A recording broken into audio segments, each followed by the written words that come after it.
Bismillahirrahmanirrahim. Daun salam untuk berbuka. Siapa yang suka makan daun salam ya? Daun salam untuk berbuka. Salam dulu baru dibuka. Assalamualaikum warahmatullahi wabarakatuh.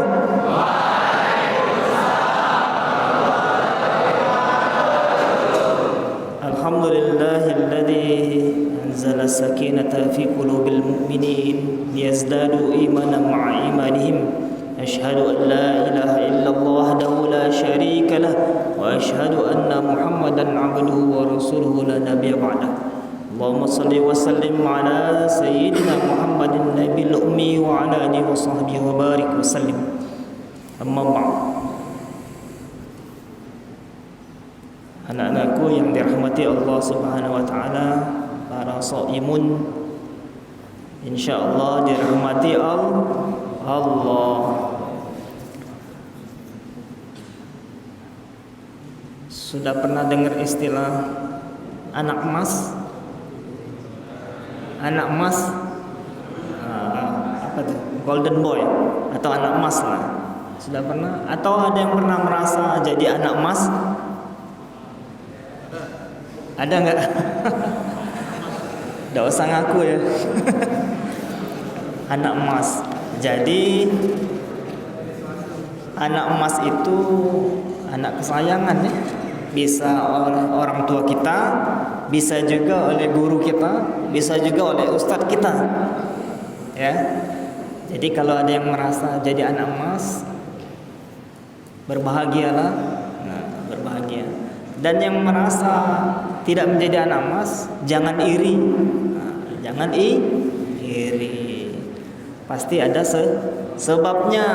Pasti ada alasan mengapa seseorang itu menjadi anak emas atau murid kesayangan, ya, atau siswa yang paling disayang oleh guru-guru. Pasti ada alasan. Suatu saat seorang guru ditanya oleh muridnya, "Wahai tuan guru, kenapa si Alif itu sepertinya disayang oleh guru dibanding kami berlima ini?" Kata sang guru, "Baiklah kalau begitu, besok pagi-pagi sekali kamu datang ke rumah guru, tolong bawa seekor burung dengan sebilah pisau yang tajam ya." Sudah, dengan tidak sabar mereka berlima besok pagi-pagi bertemu sang guru. Ya, "Wahai tuan guru, ini mau kita apakan burung ini?" "Baiklah, instruksinya adalah silakan cari tempat dimanapun yang kalian rasa tidak ada yang bisa melihat kalian memotong-motong tubuh si burung." Cukup jelas ya instruksinya ya? Cari tempat di mana tidak ada satupun yang bisa melihat atau merasa dilihat oleh melihatmu melaksanakan pemotongan burung tadi ya. Ada yang masuk hutan langsung ya, kemudian ada masuk WC tutup pintu, nggak ada yang lihat, potong. Ada yang masuk ke balik gua, tidak ada orang lihat kanan kiri, potong. Nah, tinggal satu murid kesayangan guru ini, ke sana kemari dia bingung mencari tempat di mana mau memotong si burung ini. Sudah waktunya cuma 15 menit. Berkumpullah kembali murid-murid sang guru tadi. Sudah dilihatnya satu persatu pisau sudah penuh darah masing-masing. Nah, satu muridnya masih tersisa pisau dengan burung. Wahai Alif, kenapa kamu tidak berbuat sebagaimana teman-temanmu? Kalau ada yang namanya Alif, ada yang namanya Alif? Ada ya? Cuman segaris ya. Jadi kalau nulis namanya cuman seret. Apa itu? Alif. Nah, jadi simple ya. Cuman kalau buat TTS itu teka-teki silang itu cuman satu kotak ya. Cukup sebaris. Alif. Nah, simple. Baik, kita lanjutkan cerita tadi. Wahai Tuan Guru, mohon dimaafkan Ananda Alif tidak bisa melaksanakan perintah guru, instruksi guru. Saya mencari tempat ke hutan, rasanya ada yang tetap mengawasi. Saya mencari ke dalam WC, pasti ada yang mengawasi. Saya di balik gua atau di bawah kasur ya, kan gelap tuh. Tutup pintu kamar, bawa kasur, kan gelap, nggak ada yang mengawasi. Saya tidak menemukan tempat yang tidak ada pengawasan. Kata gurunya, wahai murid-muridku sekalian, saksikanlah bagaimana si Alif ini memahami makna pengawasan. Instruksinya, carilah tempat yang tidak ada kalian merasa diawasi saat melakukan pemotongan burung tadi. Instruksinya jelas. Tapi sekali lagi pemahaman sang murid berbeda-beda.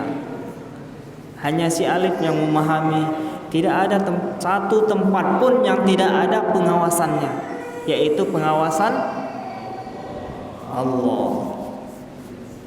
Pengawasan Allah. Jadi kalau ngerasa di bawah meja tidak ada guru ngelihat, pernah enggak? Ada yang pernah? Atau gelap-gelap dimatikan lampu kamar, kalian rasa tidak ada yang mengawasi atau melihat? Sudah pernah? Baik anak-anakku sekalian, merasa diawasi atau bahasa Qur'annya, bahasa agamanya apa? Muraqabatullah. Jadi merasa diawasi Allah. Kalian puasa, ya kan? Tidak ada yang melihat kalian. Tiba-tiba di bawah kasur ada segelas air kan? Tengah hari kawan sudah ke masjid, kalian tinggal di asrama di kamar. Ini enak ini, Pak, sedikit aja lah.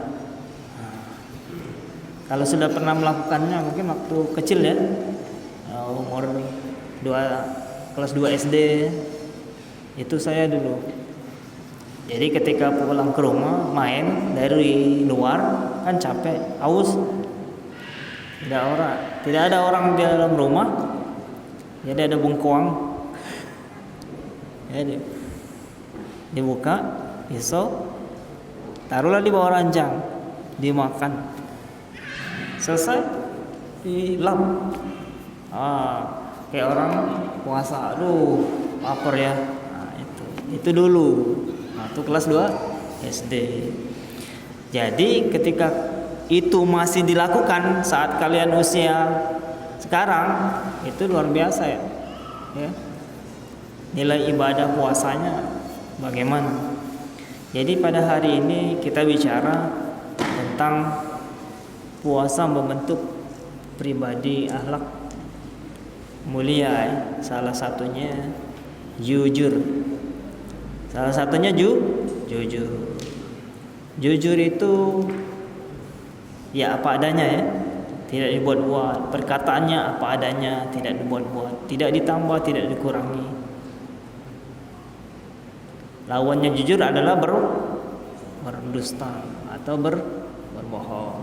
Salah satu ciri orang munafik. Jadi ciri orang munafik salah satunya berkata bohong. Jadi bercapek-capeklah kita puasa. Kalau masih ada di dalamnya bohong, itu bisa membatalkan pahalanya puasa. Tapi tidak membatalkan puasa. Jadi kalau kita belajar sama guru-guru itu, tingkatan puasa itu kan ada tingkatan awam ya. Orang awam. Jadi orang awam itu yang penting tidak makan, tidak minum, tidak melakukan perbuatan yang membatalkan puasa. Sebagaimana Ustadz Muhammad Sobari kemarin menyampaikan hal yang membatalkan puasa 1, 2, 3 dan seterusnya. Itu tingkatan pertama orang awam. Anak kecil bisa tuh menahan lapar dan haus. Ya, anak umur 5 tahun itu bisa. Selanjutnya khusus yang sudah bisa menahan lapar haus, kemudian menahan nafsu yang lain, menahan tidak berkata yang bohong dan lain sebagainya. Itu tingkatan. Atau tingkatan yang terakhir, tingkatan para wali Allah yang kalbunya, hatinya juga puasa, ya. Nah, kita paling minimal ya tingkatan kedua lah. Jangan sampai jadi tingkatan pertama. Sudah akhir balik masih tingkatan pertama menahan hawa nafsu makan dan minum. Tidak bisa. Nah, itu kebangetan. Jadi puasa itu melahirkan orang-orang yang jujur. Dalam hadis Arba'in, hadis yang ke-19 kalau tidak salah, Rasulullah pernah mengajarkan beberapa kalimat kepada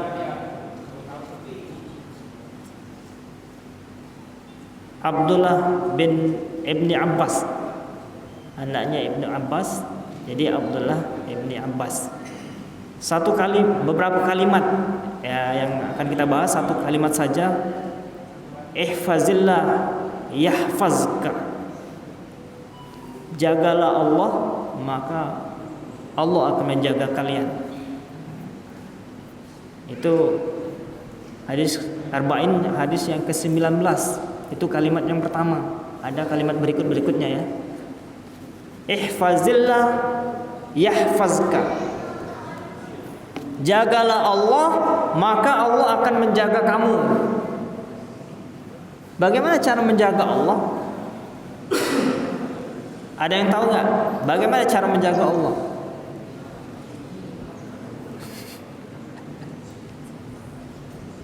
Nah, ada yang tahu? Jagalah Allah artinya jagalah batasan-batasan Allah. Hak-haknya Allah untuk diibadahi itu dijaga. Salat kita dijaga, puasa kita dijaga, ya. Dan batasan-batasan lainnya yang itu merupakan hak-haknya Allah. Ketika puasa dijaga, ya, dari perkataan buruk, dari perilaku keji, kemudian dari hal-hal yang membatalkan atau pahala puasa, maka Allah akan menjagakan kamu. Seperti itu juga sholat. Ketika kita menjaga sholat tepat waktu, insya Allah Allah akan menjaga urusan kalian juga yang lain. Jadi tadi apa? Merasa diawasi Allah. Merasa diawasi Allah salah satu ciri orang-orang yang jujur. Jadi dia bingung, si Alif tadi. Tidak ada satu tempat pun yang tidak ada pengawasan Allah. Nah, Itu tingkatan iman yang tertinggi, sama dengan ihsan ya. Beribadah kita seolah-olah melihat Allah.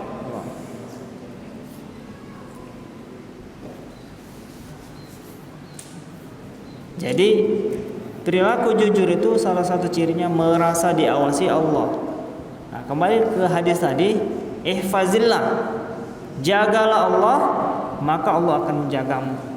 Jadi ketika urusan Allah itu kita jaga betul-betul, insya Allah urusan dunia kita Allah akan jaga. Ya, kalau menjaga sholat tepat waktu dan lain sebagainya, Allah akan mudahkan urusan kita. Kemudian perut kita dirajinkan puasa, itu kan menjaga perut ya. Puasa itu kan salah satunya menjaga perut kita dari makanan-makanan yang berlebihan, dari makanan-makanan yang merusak anggota tubuh dalam kita. Maaf ya, yang biasa makan bon cabe ya. Siapa yang suka bon cabe?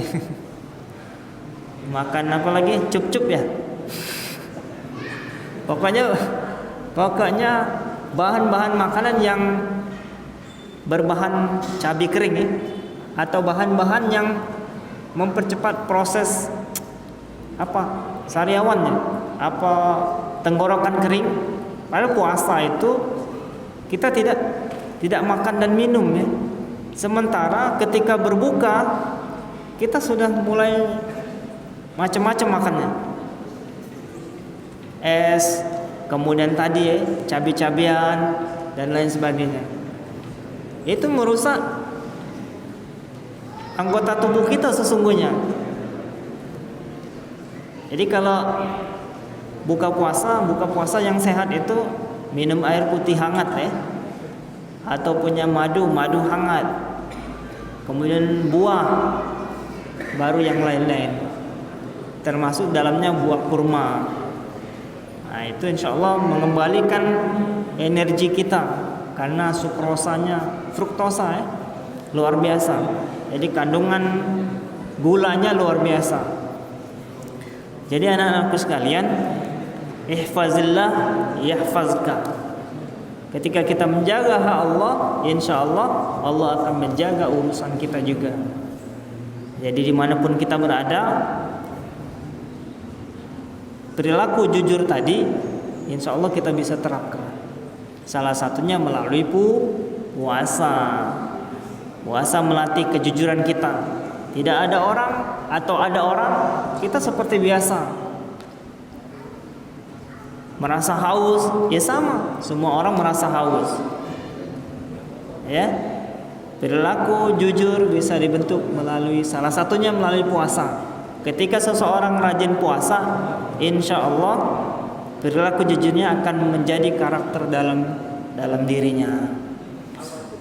Mungkin itu yang bisa disampaikan. Mudah-mudahan anak-anak sekalian bisa menjaga puasanya dengan baik dari terbit fajar hingga terbenamnya matahari. Satu, yang kedua puasanya, kemudian amalan yang ada di dalamnya diterima Allah Subhanahu wa taala. Ada pantun nih. Puasa menahan diri dari perbuatan keji. Barang siapa bisa menjaga diri, insya Allah nanti bisa berangkat haji.